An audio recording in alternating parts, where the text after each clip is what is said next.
Greetings, urban farmers, gardeners, and healthy food visionaries. Farmer Greg here, and welcome to another bonus episode of the Urban Farm Podcast, where we bring you conversations with experts in fields related to urban farming and dive a little deeper into some important issues of our times. Summer is upon us here in Phoenix, and it's hot. With more people getting skin cancer these days, I'm not willing to take chances with the sun anymore.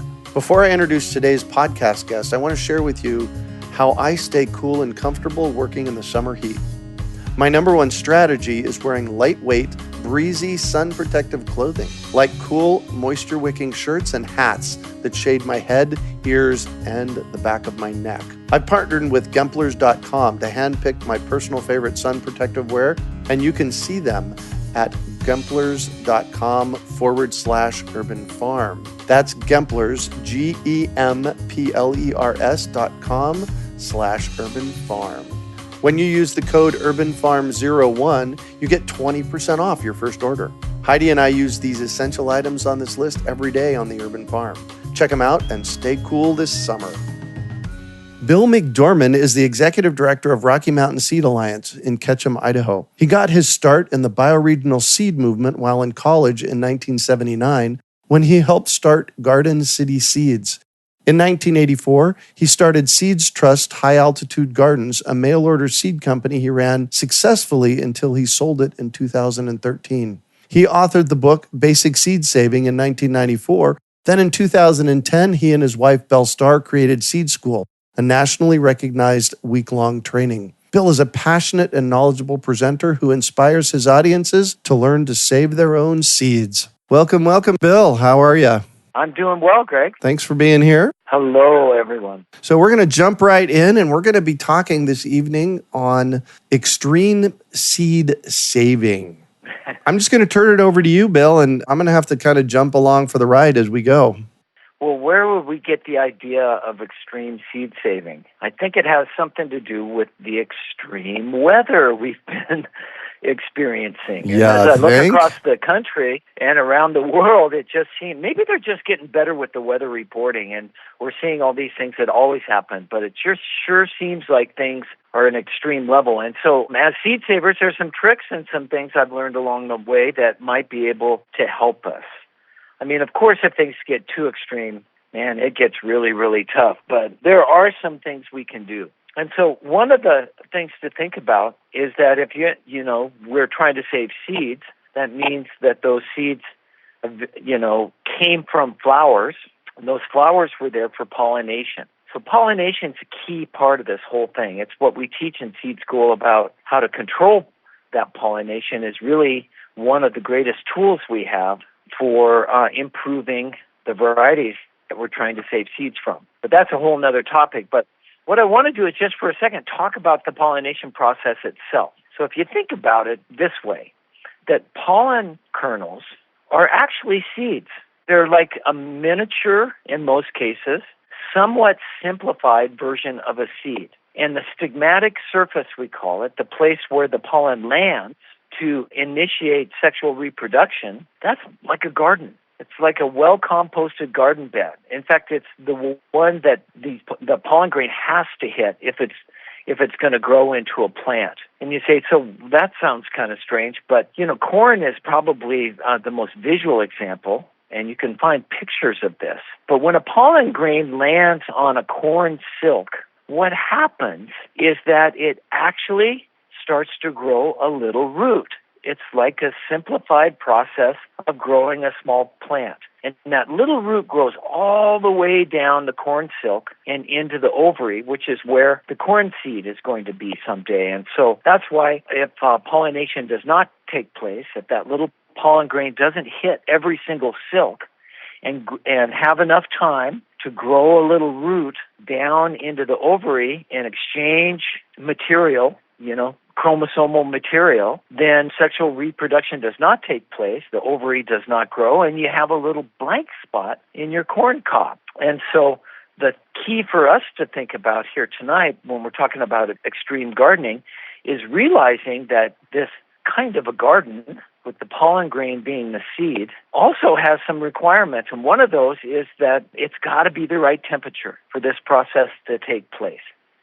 if it's too hot, if it gets up into upper 90s and over 100 degrees, a couple of things happen. One is that the pollen grains can dry out and die before they actually get to the silk. The silks can begin to dry out. And even if the pollen grain is good and it hits a good silk, the process may not take place because it's just too warm for pollination to complete itself. And this is true in all plants. And usually, so a generalization here is that the temperature for successful pollination is usually way inside the boundaries of the temperatures it would take to actually grow the plant that will come later when you plant a seed in the ground. So let me give you some examples. One of the things we learned quickly when I lived in Idaho for years was that nighttime temperatures at my place at 6,000 feet would get down to below 40 degrees at night. And year after year, I was growing pepper plants, and I was never getting any peppers. And I couldn't figure out why. Well, it turns out that the pollination process in peppers doesn't really work if the temperature gets below 40 degrees.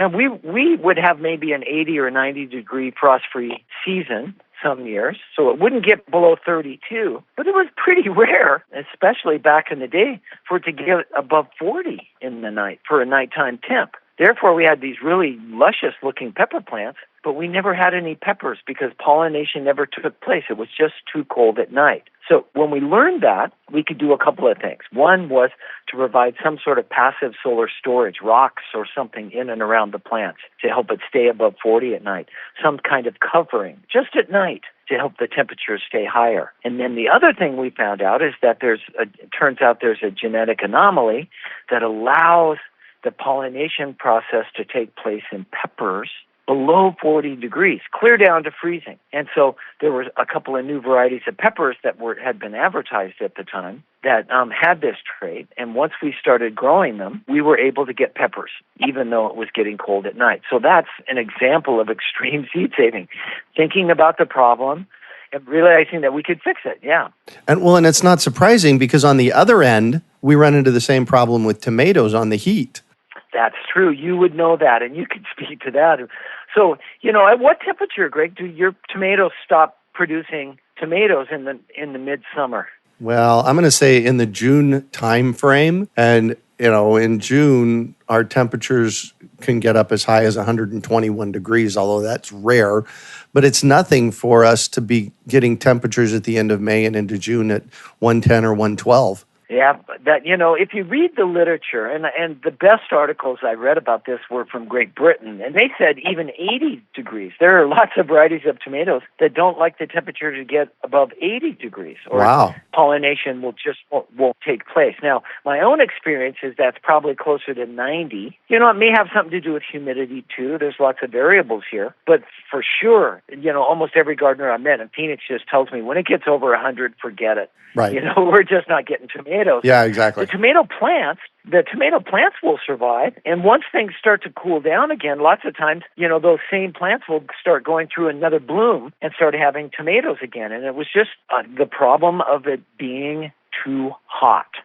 The problem, what can you do? So before we skip over this, the problem that we run into here in Phoenix in the fall, and this is why I tell people to grow tomatoes in February, March, April, May, and June. That's the best time to plant them because what happens is it doesn't cool down until October. So if you can get your tomato plant to live through the summer through shading and watering and like that, it starts setting tomatoes again in October, which gives you green tomatoes in January. Right. The day length is shortened, and they never really get what they need to. Right. Wow. Yeah. Well, double problem. Okay, well, if you think about what happens with tomatoes, they are mostly what we call self-pollinating plant. In many of the newer varieties, especially of tomatoes, the stigmatic surface, which receives the pollen, doesn't even stick out beyond what they call the anther cone ever.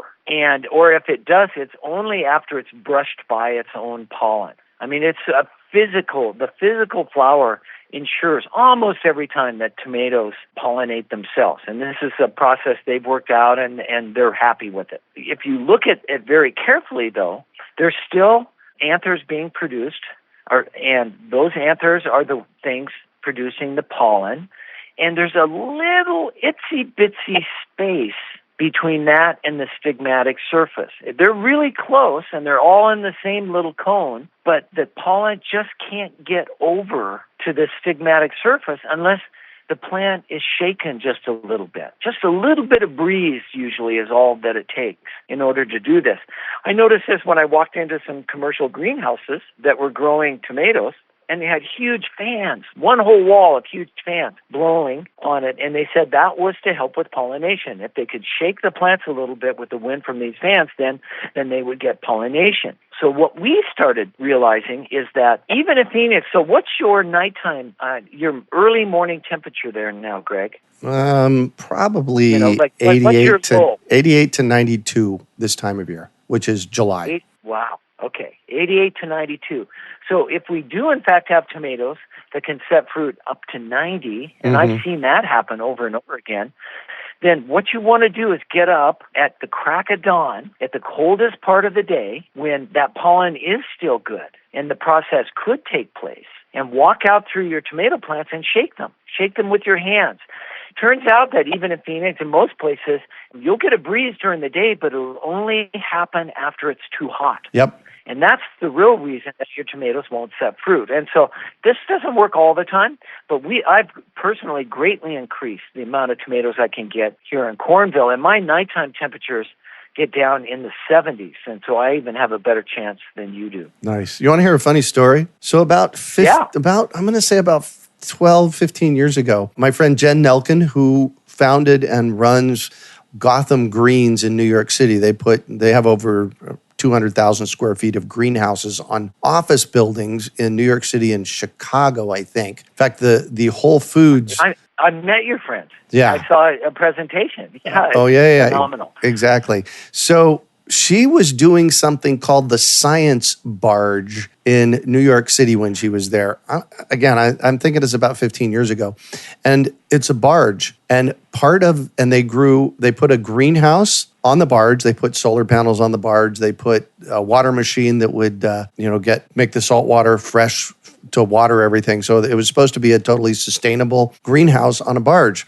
And what they found was that the rocking of the barge pollinated the tomatoes. Wow. Yeah, isn't that funny? That's all you need. Amazing. Yeah, that's all you need. Yeah, there you go. Rock and roll. Well, so those are tricks. So, if you're having trouble because of heat or extreme cold and your plants are there and you're not getting the fruit that you expect, you may look into this a little bit, and look into other things. As we talked about, we know this is true for tomatoes and peppers.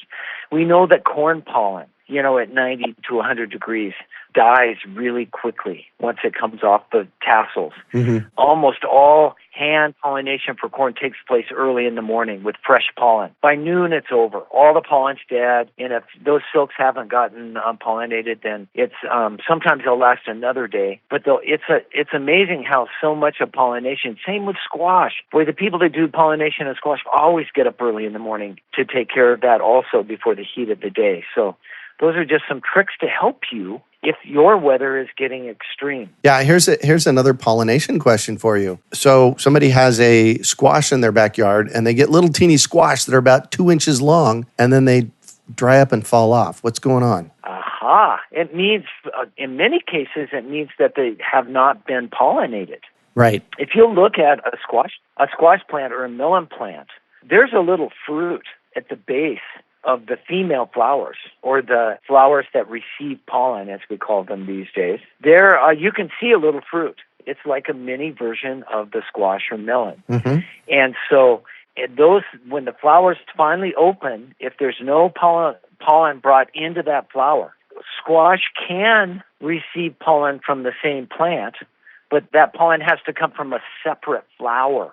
Squash have both pollen receiving and separate pollen producing flowers. And so if no pollen gets in there, the one morning when the squash flower opens early and it's cool enough and everything's ready to go, then the flower will start to fade by afternoon, and the fruit will probably abort. It's just not worth it for the plant to go ahead and grow a fruit unless it's going to have at least one seed. And I've heard stories, and I don't know if anyone's ever measured this, but theoretically, if only one grain of pollen gets in there, and it only produces one seed in, say, a whole big long zucchini or cucumber or melon or whatever you're talking about, the plant knows enough not to abort. But if there's no pollen gets there and there's no seeds, then it will just drop off after a while.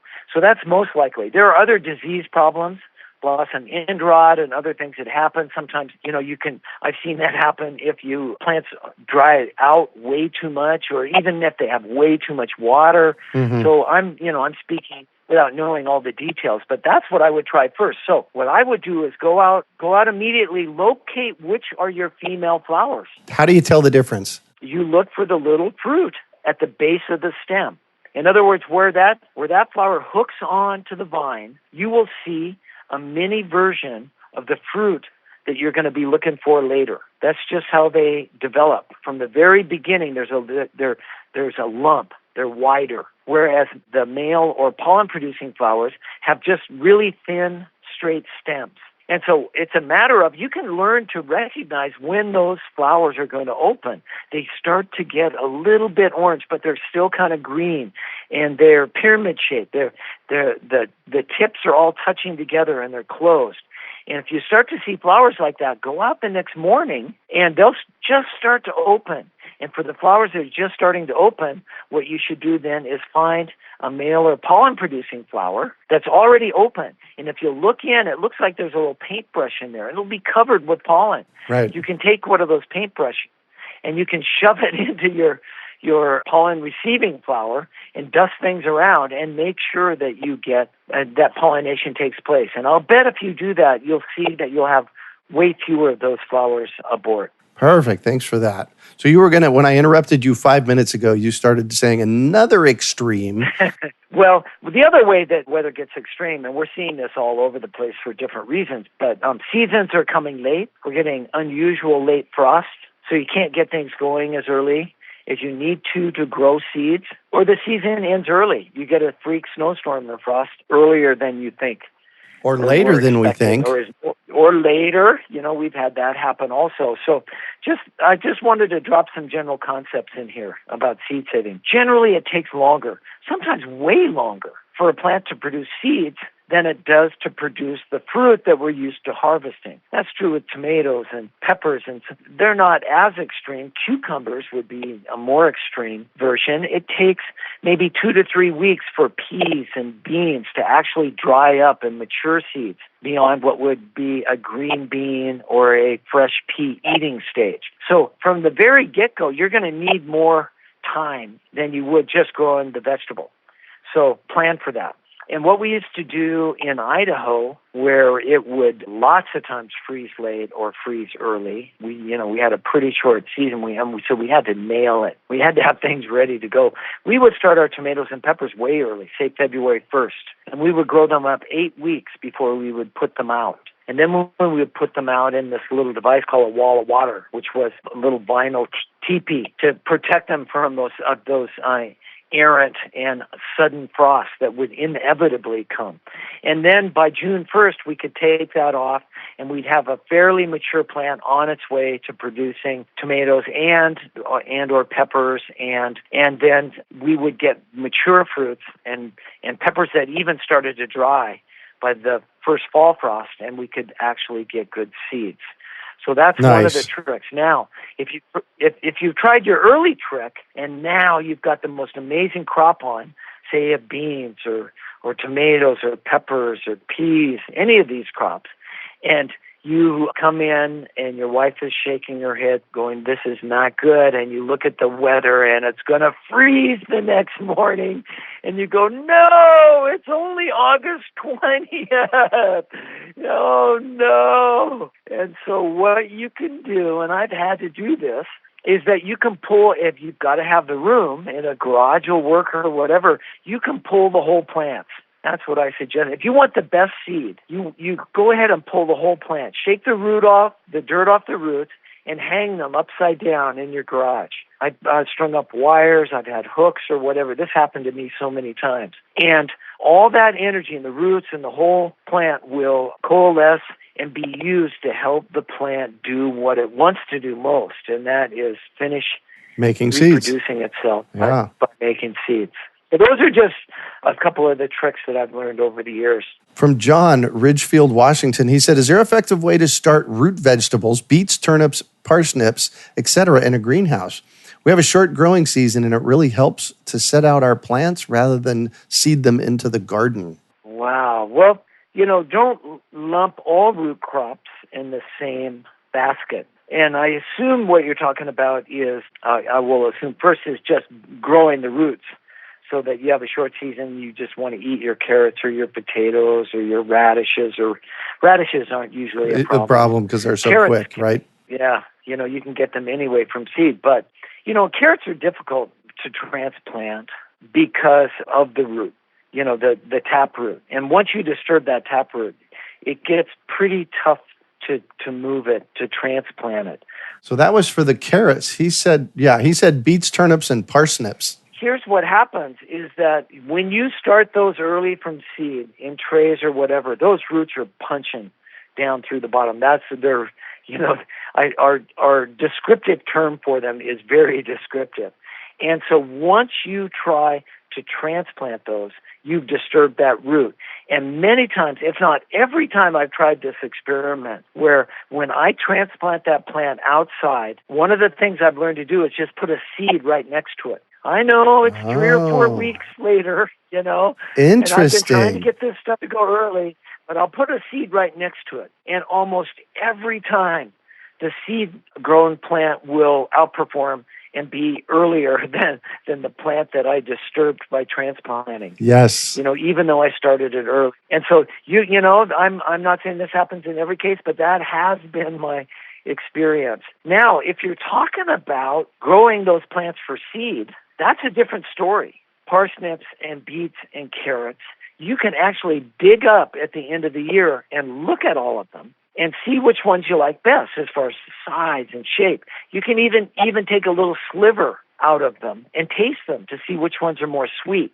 So if you're in a place like Washington where you have a cold winter, if you'll then store those roots, cut the tops off, leave an inch or two, of the top on it, but trim them back and we used to put them in damp sawdust in a root cellar. A refrigerator will work or whatever. If you make sure that those, go through what they call a vernalization, they have a cold period, and then bring those out and plant them in your garden the next spring, then they will pop flowers and go to seed, and you can get seeds off the hand-selected plants that you were so careful to select from. That's incredible. I've never heard that before. Hey, well, so, yeah, all the three things that he mentioned are all biennials, and that's what it means. They grow a crop, this root to store food the first year, and they actually produce their seeds the second year. So I have an extreme seed story here. It's not extreme weather, but I had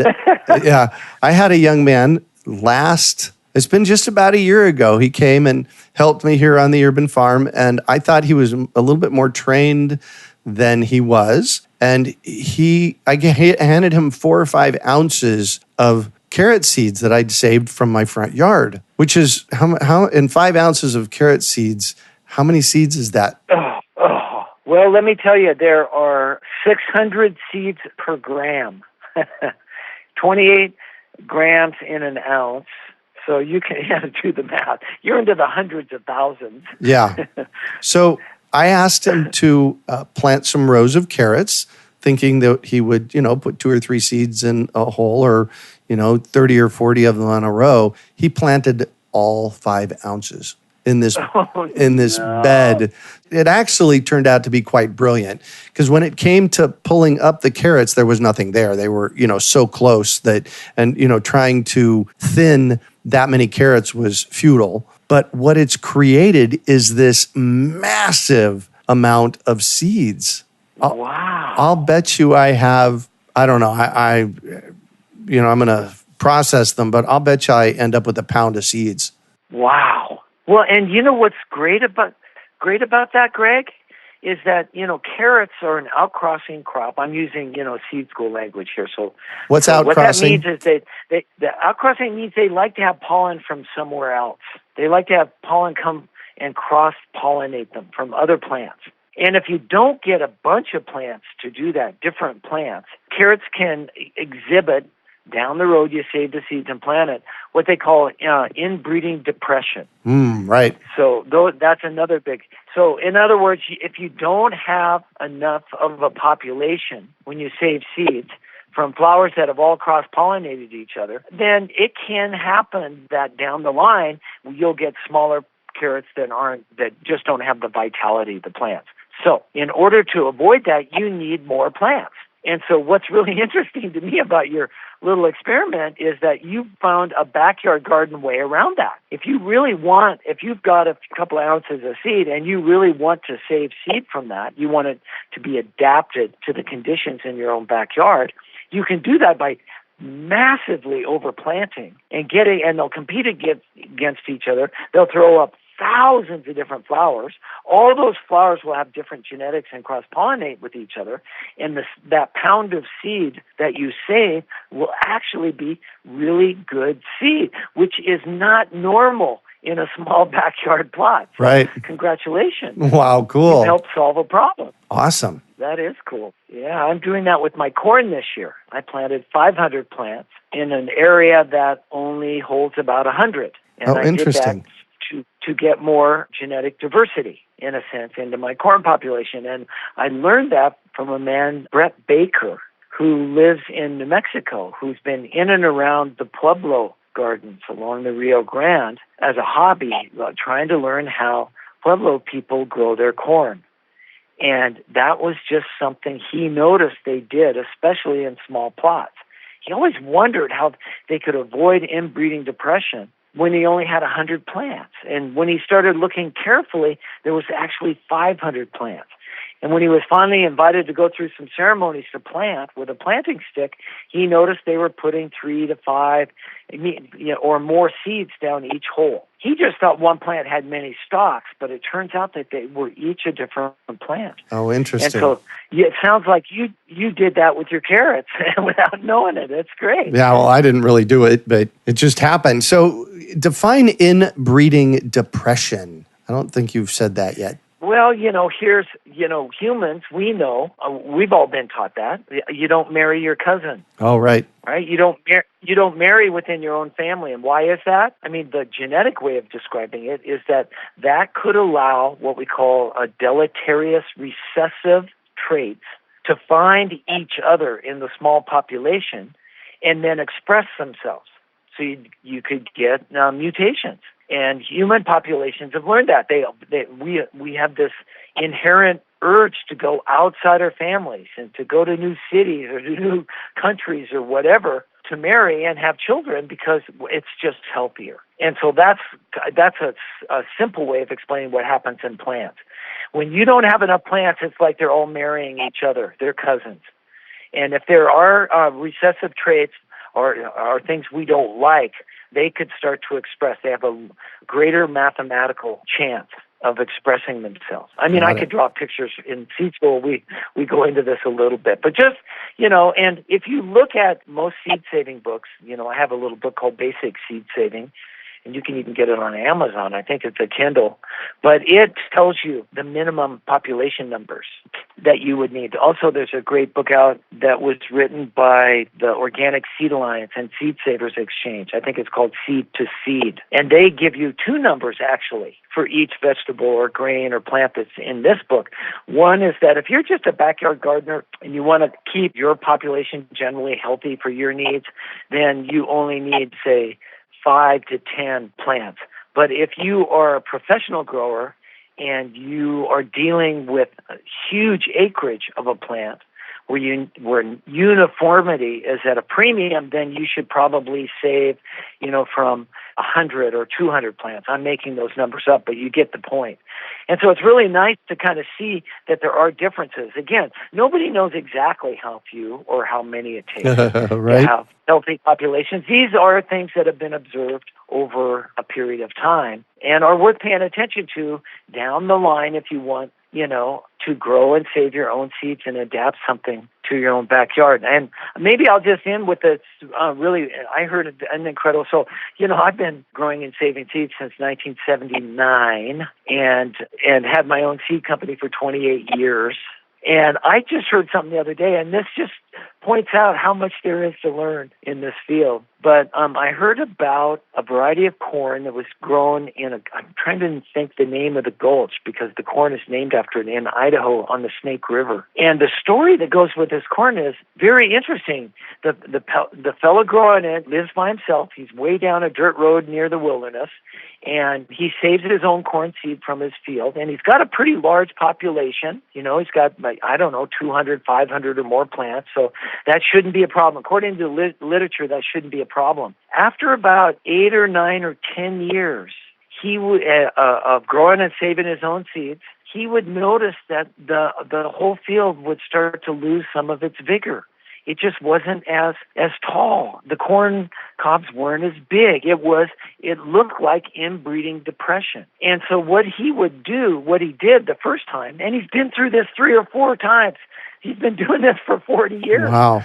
The first time, he didn't know what to do, but he kind of had this intuition, or somebody told him, and he brought in a different variety, He brought in, we're done marrying our cousins, we're going to bring in a new family, right? So he brought in a different variety and mixed it in with his. And then he had a lot of work in the beginning, because he really liked the way his corn was, and this one wasn't exactly the same. So he's getting all sorts of mixtures, but bang, the vigor in the population went up. And after about 10 years, he noticed the same thing again, and he had to bring in another variety. And after 10 years, he had to do the same thing. He brought in another variety. And so that to me was really an important story for us about how to manage and maintain, these varieties of things that we're trying to do. I mean, most of us don't live by ourselves. Most of us have access to seed exchanges and seed libraries. And if he lived that way and he had given his seeds freely away, say to his seed library, and other people all around him in his town had gone down and checked out some of the seeds, and they were growing his corn, instead of bringing in a different variety, he could have just gone down to the library and got some more of his own variety that had been grown in different areas with different people, right? Got it. And so we can use our communities to create huge populations of things and help us manage these things into the future. And in fact, I think that's really how we got here, with the vigor and the beauty that we have in so many of our crops. It was just built in to the culture of how we lived together and how we shared and exchanged seeds. Yeah. And that's why I'm such an advocate of that. Seeds should be shared freely. That's just all there is to it. And the more you do that, the more it helps the biology. The more it helps everything get better. And that's just, the way it is. Yay. So I have a question from VJ from Cornelius, Oregon. Says, every year I try to save seeds from 2 new garden vegetables. This year I chose leeks and celeriac. Mike, I don't know that. I've been growing for 40 years, and I know I've seen that before, but I don't know that I know how to pronounce it. Is that in the celery family? It is. It's a celery that's been selected for its root, a large edible tuber almost, instead of the celery on top. Celery root. Got it. So their question is, when and how will these seeds be ready to thresh? What will they look like? Well, first of all, it will take both of those 2 years to get seed. Yep. So in other words, usually, there are examples of people plant really too early or weird things happen. But generally, what you want to do is grow really great leeks, and then pick out the best one and do what I talked about before. Trim the tops. Yep. Maybe take a little bite out of the ones, find out which ones are sweeter, and store them in a cool place. 40 degrees is optimum. 50 will work through the winter, and plant them out next spring and let them go to seed. And the same with the celery root. I don't off the top know the numbers for the onion family, but you want to save seed. If you want that seed to be good, you want to save seed from a number of those guys. Right. You don't want a small population, and either for celery also. And so it could be a bit of work, but good for you. I'd love to trade you for some seed. Nice. I'm always looking for good leek seeds. And, just one other tip is that Don Tipping, who lives in Williams, Oregon, and has a seed company called Siskiyou Seeds, is who I would go to ask questions about growing leek seed. I think you've got one of the country's great references right there in your neighborhood, and it might be worth getting to know Don if you don't know him already with specific questions about that. But that's what I would do if I were trying to grow great leek seed. Excellent. So you and Belle run the Rocky Mountain Seed Alliance. Tell us a little bit about Rocky Mountain Seed Alliance and what you guys do. Wow, I would love to. Rocky Mountain Seed Alliance is a seed conservation organization. And there are a number of seed conservation organizations around the country and more being started all the time. Why? Because if you just look at the diversity that's planted in America's gardens and farms, it's been greatly reduced, I'll call it lovingly, in the last couple of generations. There's estimates of about 90% fewer varieties of things growing in especially the world's gardens. That's a United Nations Food and Agriculture Organization statistic. But we've lost huge diversity. And so as we face climatic changes and we want to strengthen our agricultural system, it makes sense biologically for us to have more diversity. A more diverse system will more likely to have something in it that will survive whatever nature is going to throw at us. And so there's this move on to save diversity. Now, what makes Rocky Mountain Seed Alliance different than other seed conservation organizations is that we're not trying to save seeds, bring them in and put them in a seed vault or a seed bank just to make sure they're here. What we do is spend about 90% of our energy going out and teaching everyone how to save their own seeds and inspire communities to build their own seed safety backup systems. Sometimes those are seed vaults, sometimes they're seed libraries or seed exchanges. And so that's basically what we do, is inspire people to get re-involved in this. This is something that every community had a couple of generations ago, especially in America, where every farmer and gardener probably saved some of their own seeds, and many of them exchanged them and passed them around for the reasons I stated before. We try to educate people on how to do it and how to do it better, and put you on a path so that you could actually become an expert seed saver, especially around a crop you might be passionate about. Maybe it's celery root, I don't know. And then we network. We've got some pretty neat software that was developed from the Howard Dean campaign, way back, the first real grassroots Democratic campaign, and which allows seed stewards. These are people that have dedicated themselves to growing and sharing the seeds to at least one thing. We've got seed teachers, we've seed businesses, seed libraries. All those people can come onto our website, fill out a form for free, and then pop up on one of our directory maps. And so if somebody else is looking for any of those things, they can see a dot close to them, click on it, and get your contact information, and you guys can start exchanging information about what's particular to wherever you live. And it's different everywhere about what you would have to do to pay attention to grow and save seeds there. And the varieties would be better for you because they're grown next to you. So this network of people can find each other really quickly. And so in a nutshell, that's the Rocky Mountain Seed Alliance. Nice. We inspire, we teach, and we network people so that we can recreate, the diversity that we once had. And all of our seeds in the Mountain West can come from the Mountain West. Mountain West, exactly. It's not the case to an extreme right now. So yeah, beautiful. Plus, you and I do Seed School Online, which we're updating for this fall. So look for information on a new webinar that talks about seed saving. I can't remember what we decided to call it, but we've got a free webinar that'll be here toward I'm going to guess the middle of September, that you'll be able to take. And then you'll be able to look at our 7-week online new and updated seed school that we offer through the internet. Pay attention for that. Well, we do one day. I just did a 2-day grain school recently.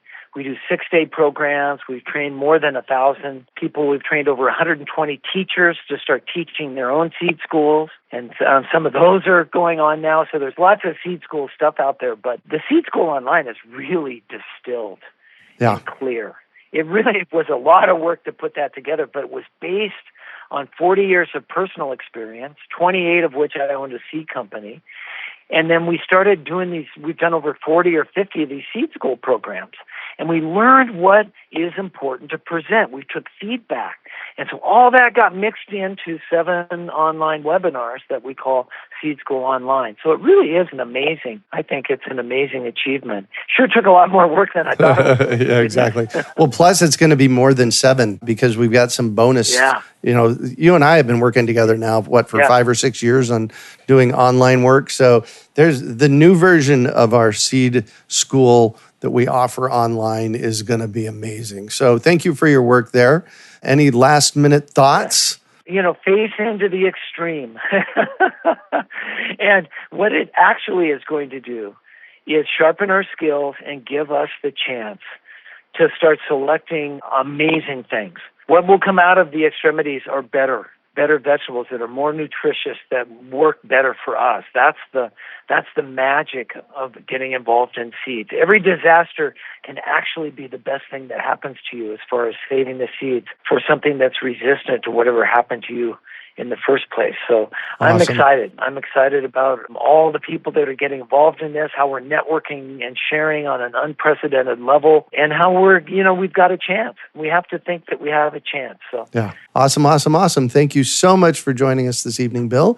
And thank you all out there for listening. This is, our listening audience, the people out there that listen on the live event tonight and then on the podcast. We usually get about 3,000 listens once we release this as a podcast. So that's, we have a good reach on it. So thank you all for listening. Thanks for contributing where you can, learning where you can, and for being here. Have a great evening. As I like to say, farm out, and we'll catch you on the flip side.